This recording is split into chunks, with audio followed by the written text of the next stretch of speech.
tell you what's been on my mind. Sick and tired of the 9 to 5. Hey you guys, welcome back to my channel for another video. Today I'm sitting down to share with you guys a Q&A. It has been a while since I opened up questions from you guys that you would like answered, and I want to thank Night Zookeeper for sponsoring this video. So all of the questions came from Instagram, so if you're not following me there, my account is always linked below. And most recently I did a homeschool Q&A here on my channel, but today I'm going to be answering all kinds of questions. So let's go ahead and jump in.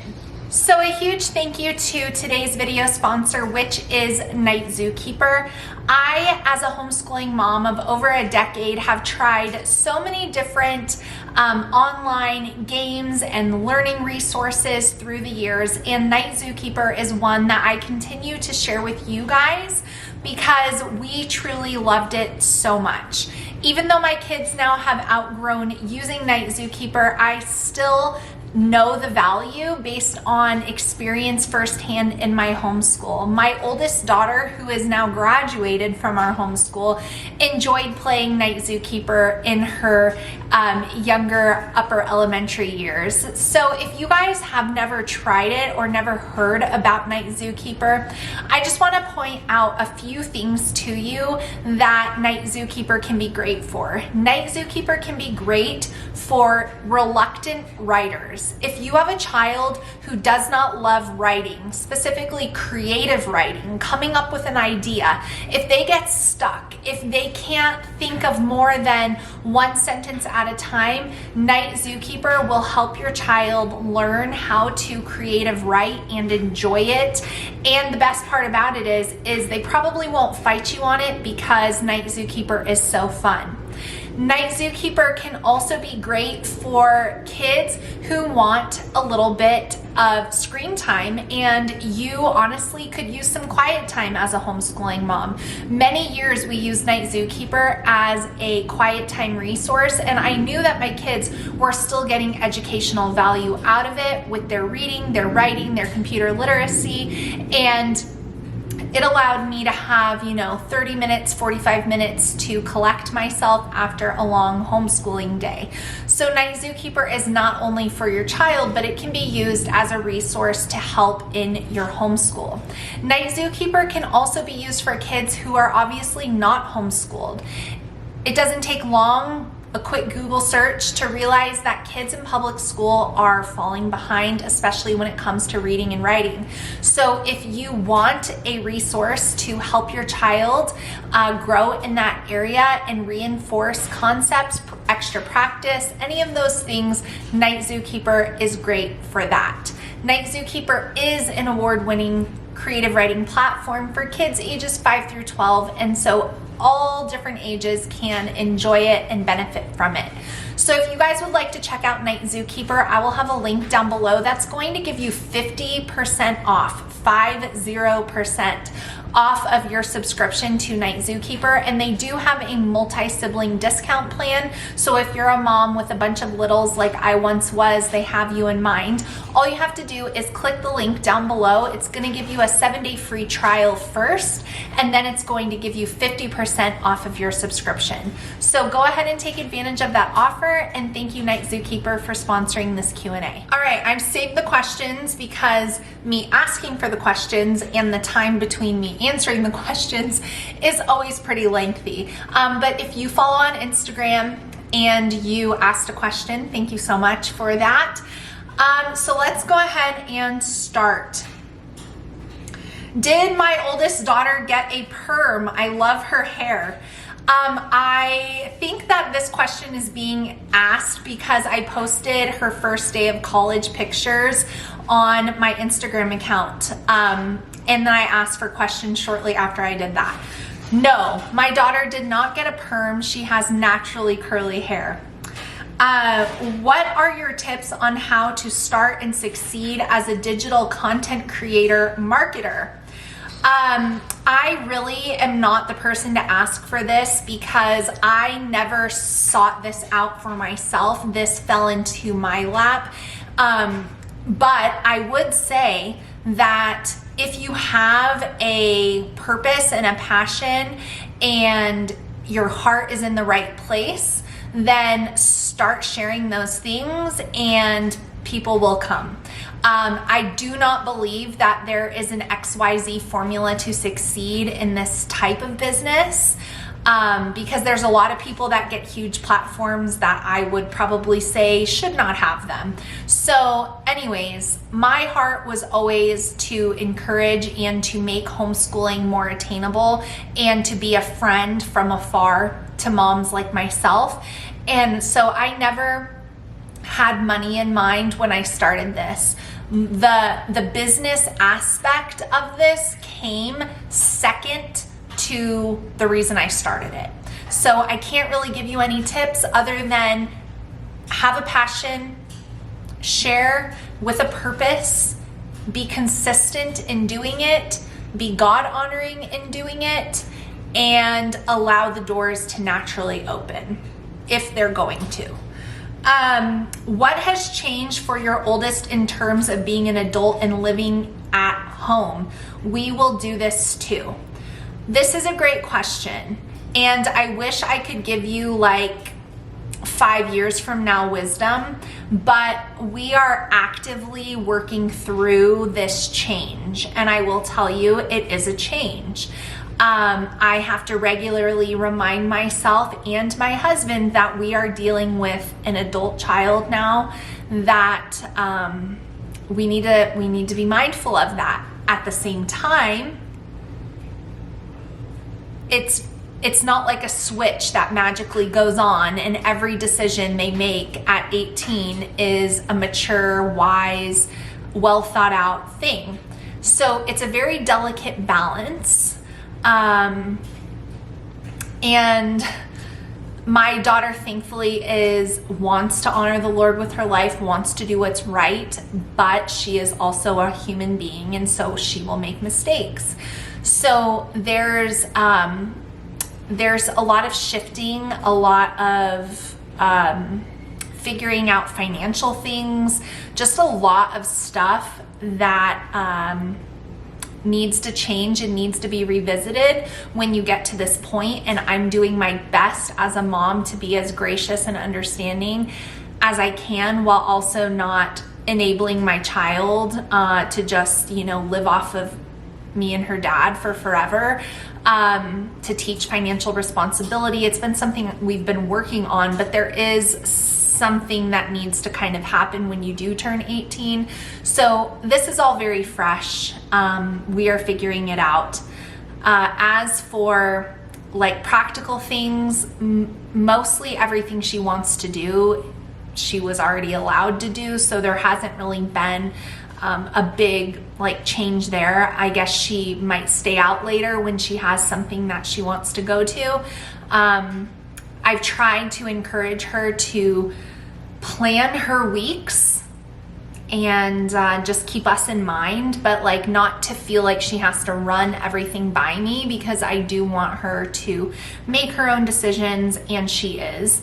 And those have been some of the more fun and easy conversations. Some of the more difficult ones have been with regards to financial contribution for things that she does, that we're paying for her college full time right now. So there's got to be something there as well. And so lots of difficult conversations. Also, when you're 18 and you live at home, you really need to be mindful of your other siblings who are homeschooling. So we've had conversations about that. We've had conversations about not, for a lack of a better word, being an instigator with her siblings, because to them it's just every day is, it's the same as the one before. But to Jake and I, we're kind of okay, you're a young adult now, so we really shouldn't need to be refereeing between you guys. You should be mature enough to not be engaging in this. And so some of those things have been a little bit more frustrating to deal with. That's a really long, rambly answer, but it's because I'm actively figuring this out, and I don't have any wisdom yet to give you other than have really clear expectations and good communication.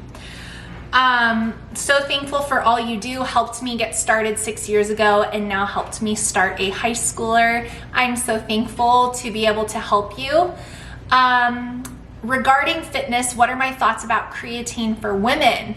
I say take it if you want to. There's a lot of really great research that shows that creatine is great for muscle recovery as well as having some cognitive benefits. Now, with that said, I don't take it, but if you feel like that's something that you would benefit from, I think the pros outweigh the cons. For me personally, I take so many supplements that adding in another one just feels like another thing to keep track of. And also there is a bit of water retention that I know subsides once you've taken it for a while, but I don't want to add any more water retaining to my body. That's something I already struggle with because of my PCOS. So yeah, it's just, that's the reason why I haven't taken it, but I do know that there's a lot of really great benefits.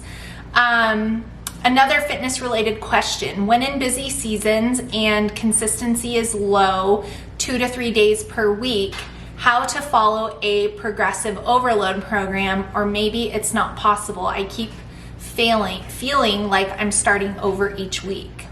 Okay, well, a progressive overload program from a fitness explanation is going to either mean two things. One, you're increasing your weight, or two, you're increasing your repetitions. So I think you can do that successfully with training 2 to 3 times a week, but I personally would not be isolating small muscle groups. If I'm only training 2 to 3 times a week, I'm gonna be splitting it like lower body and then upper body and then maybe a total body day where it's a combination of both. I'm not gonna be doing like back, biceps, shoulders, triceps, all of that, because you don't have enough days to really get those sets in. So if I were you, that's what I would do. And you can follow a progressive overload program with doing that type of split, as long as you know what you're doing. Are you increasing weights or are you increasing repetition?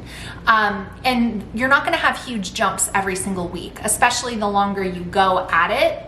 So it's just wise to like get a notebook, write things down, keep track of it. But you can do it, but there does need to be some tweaking. And like I said, focusing on the largest muscles like lower body and upper body. Moving along to the next page of questions. Do the younger 2 kids have any ideas of what they want to do after high school yet? No. Looking for a parental control for tablets for my teen son. As far as parental controls, we tried one time to have a device that did that. And really what I realized is that parental controls were not going to address the heart of the matter. And so I started to focus more on the heart of the matter rather than restricting it myself. Now, obviously with wisdom and discernment, you know, like things pop up, we need to be wise with our searches, like we covered all those bases. But for me, rather than putting something on it that was going to restrict it, I wanted to address the heart. And so that's what I spent time doing, and it worked out really well for us so far. So I can't really recommend a certain kind of tablet. Next, camping destination. Well, we just got back from Duck Creek, Utah to go and find fall and see all of the beautiful aspen leaves changing. And it was so great. I loved it. But our next camping trip will be to St. George, Utah. Let's see. Did I have my kids do a high school speech type class? No, I didn't, but we did participate in kind of like a presentations group that my friends and I organized. So we were getting some public speaking in that way. And then also I have had obviously 4 kids up until this year in our homeschool. And so they were gaining, practice with each other. So we did focus on that a bit for like an entire school year, but I did not do it in high school. How independent do I expect my middle schoolers to be? I expect my middle schoolers to be able to hear what I ask them and then do it. I don't expect full independence. That's really not the goal. I actually made a whole video on that topic in my membership. So if you guys want to join my membership, you can hear more parenting, more faith-filled, more honest Ashley answers over there. But I made a whole video on this because I think that there is something wrong with the heart. Not saying that this is your heart, but just in general. I think there is something wrong with the heart of a mother who's homeschooling when her whole goal is to have her children be like on their own and away from her. That is not my goal. And it never has been. And I talk about that at length in a video in my membership. So if you want to join, that link is down below where you can go and watch that video. But I do expect middle schoolers, especially upper middle schoolers, to be able to do a certain portion of something independent, bring it to me, to look at, to correct it, okay, move along to the next thing. I expect them to be able to focus for longer periods of time, but I do not expect my middle schoolers to be fully independent, and I don't even expect that from my high schoolers. How am I navigating adulthood with my oldest, curfew, finances, etc.? I answered this already. It's a hard question to answer, not only because we're actively working it out, but also because my daughter's 18, and so like I don't want to be giving away all of her information. I've always been really protective of my kids, but I'll answer these things that you mentioned here. With regards to curfew, we have not had to ever set a curfew with our kids because my kids don't desire to do things that would keep them out beyond a reasonable time. They have gone to friends' houses. They have stayed late. They have gone to birthday parties and stayed late. My daughter, now attending young adults, recently went to a pool party where there's adults up to the age of 30. And she just stayed as long as she wanted, but it's never been an issue. Now, if it were becoming an issue, like we're coming in at 1 a.m., 2 a.m., 3 a.m., we would probably need to talk about why that's not safe to be doing that and why we probably are not making good decisions with regards to our time, but that has not been an issue yet. So she doesn't have a set curfew, and we haven't needed to do that. With regards to finances, so finances are a touchy subject, okay? So I'm gonna try to be very, very vague here on purpose. My daughter is working part-time and going to nursing school. So we are paying right now cash flowing her nursing program. Right now, Jake and I have taken that financial thing on, and it is a big task, okay? But we are paying for that for her right now because the second portion of her nursing program is actually going to be much more expensive than this one. So right now, her job is to save as much money as possible for the nursing program. So for her working, all of her money needs to be going to saving pretty much.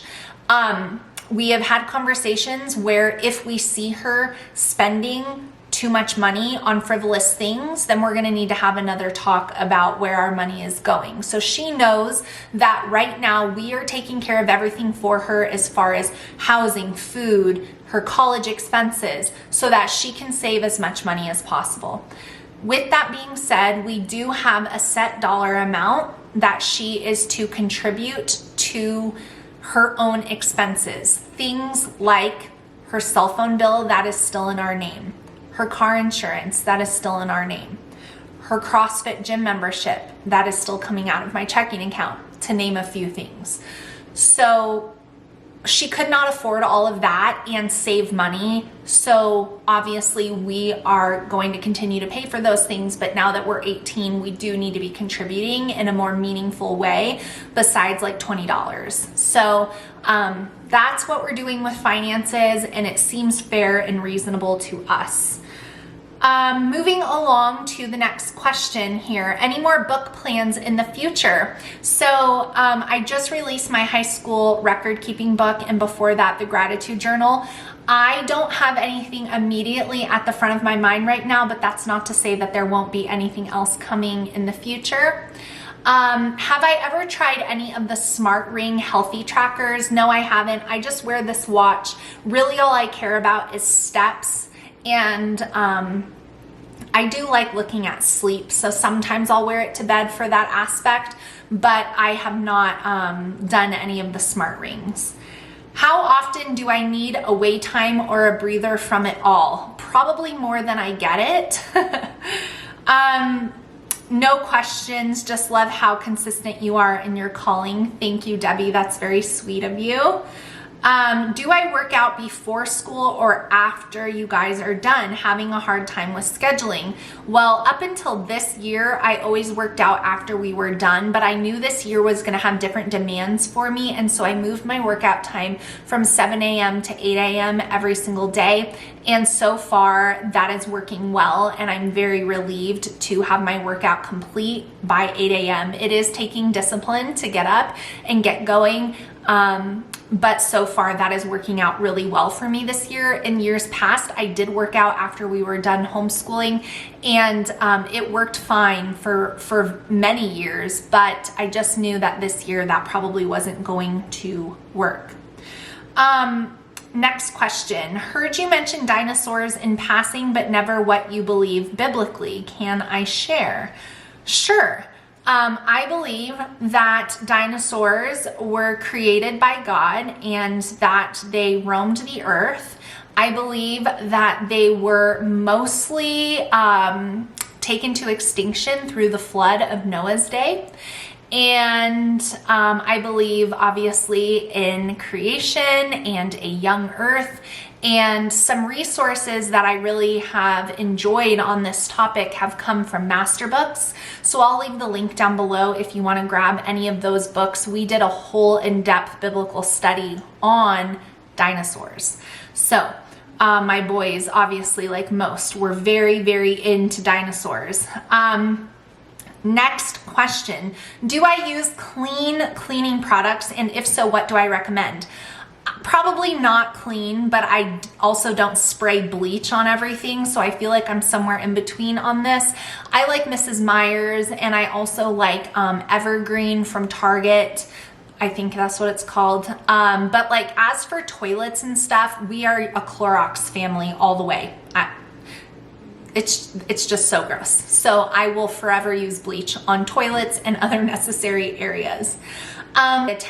We attend a Calvary Chapel, but it is, I guess you would say, a non-denominational Christian church. However, Calvary Chapels are mostly known for their expository preaching style, which is verse by verse. There's no like topical studies on anxiety or finances or anything like that. It's just read the Word of God. And so that's really important. I am thinking of trying Merit. Which products should I try and which aren't worth it? I love Merit products. I would say that their skin stick is amazing. Their blush balm is amazing. I probably would pass on their mascara and their eyebrow stuff. That's just me. Have I used the literature books for Knotgrass history, and if so, do I recommend them? Yes, I have, and I do recommend them. I'm not a stay-at-home mom, but want my kids out of public school, can't afford private. Recommendations. I would say look into private school and apply for financial aid and scholarships everywhere you can. Private schools will usually be very accommodating if there's a financial need, and they often have private donors. Is there a homeschool program that I recommend that has online teachers? Yes, BJU Press Homeschool has that and is great. It's the same person asking, and is great for moms who need to work as well. So the last question I am going, or let's see, maybe I have time for one or two more. Do I still use seed probiotics? I just joined your membership and can't find it. Yes, I take seed every single day. What are my thoughts on intermittent fasting? I believe that our bodies naturally fast when we sleep, and so I don't believe that there needs to be any extension of that. I think in some unique circumstances there can be a great benefit for a period of time, but for women, mostly fasting is for me, I should say, with my PCOS and my hormonal imbalances, my body is already kind of internally stressed, and so not having a predictable eating schedule would not be great. The next question, have I ever been unequally yoked, or did me and my husband become believers together? We basically became believers together. But that doesn't mean that we've grown in our faith simultaneously the whole way through. And again, it's shameless plug to my membership. Jake and I talk about this in a Q&A over there. So if you want to hear more about that, you can join my membership. And then the last question, link to my brown outfit. Now she's talking about this outfit. I'll show it to you guys. Here it is. I wore it on the first day of school. This outfit is from Free People. It was a splurge. I will link to the splurge down below, and then I will also put a Free People dupe to this outfit. This is a very comfortable outfit that is cute. You look put together, but it feels like you're wearing pajamas. So that's all the time I have for this Q&A today, you guys. So I hope you enjoyed it. Don't forget to check out the link to Night Zookeeper, which will be down below, and save yourself 50% off. So happy to continue my partnership with them. Please give this video a thumbs up before you click out of it. It's a free way to support my channel and lets YouTube know that you want to keep seeing videos from me. Thank you so much for watching, and I will see you guys again very soon. Bye, friends.